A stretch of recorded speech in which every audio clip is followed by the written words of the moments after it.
Hi, I'm Dino. Welcome back. In this mini lecture, I'll be talking about historical information design. What do you think this is? It is a map of what?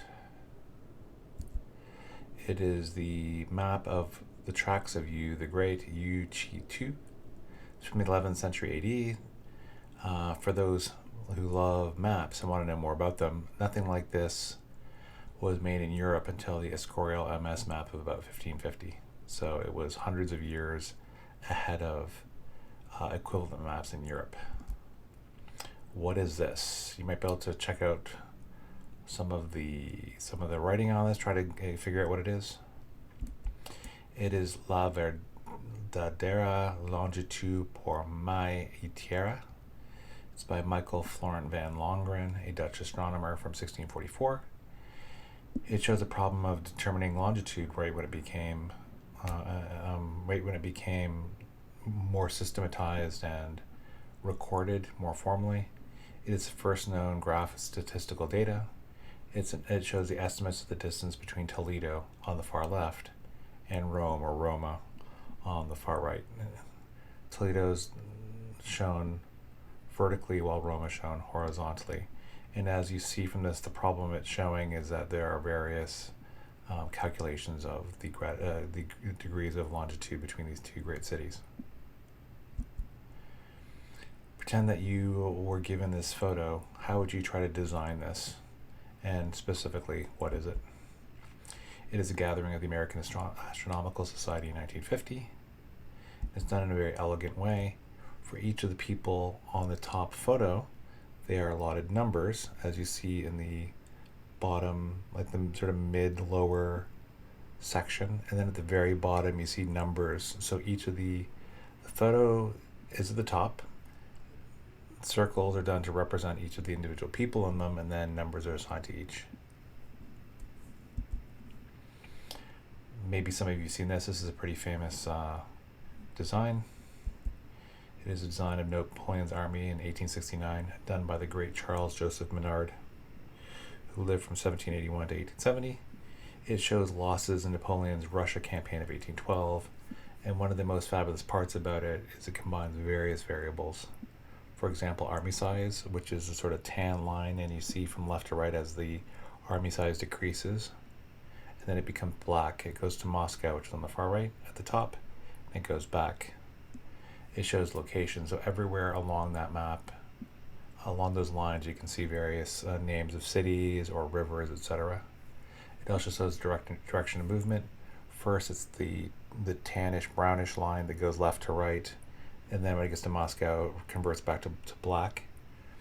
Then it also shows temperature during the retreat from Moscow. So for the black line, as it goes backwards from right to left, there is a series of temperature at the very bottom, and there's lines connecting that. It's a really ingenious, non-computer based design of information here. There's a concept called small multiples, and it's sort of basically how small objects can create and convey larger messages.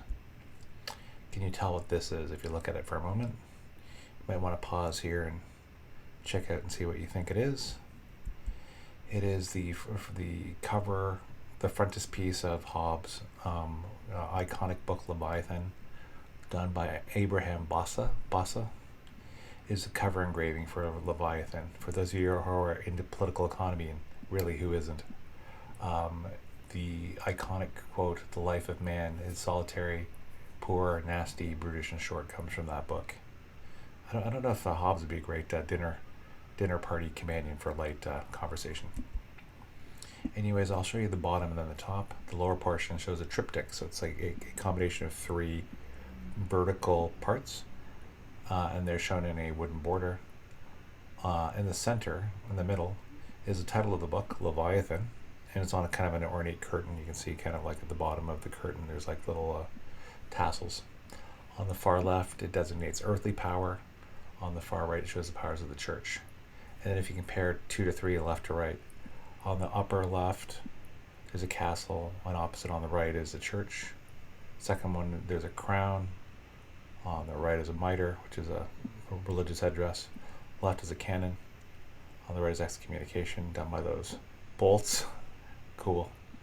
Left is weapons. On the right is logic. Left is the bottom is left is battlefield. On the right is religious courts. It's a very detailed, very ornate a drawing for the lower part.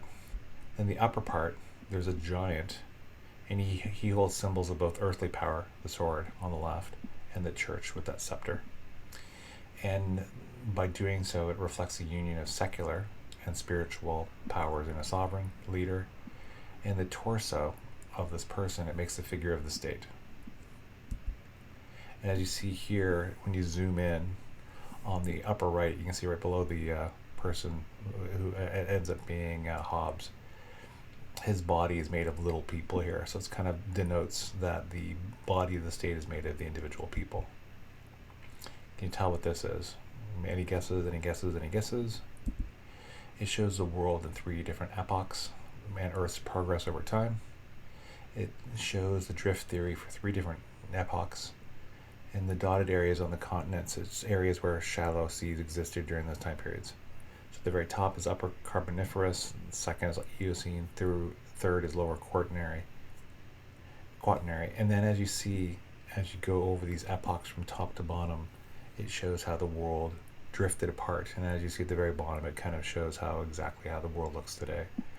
And one of the elegance of this is that it shows the progress of the world over time, over like a long period of time, in three sets of different map markings. What is this? Can you tell what it is? You might want to pause and try to take a look at it. If you don't know, basically try to read it like you would the English language. Go from top to bottom, left to right.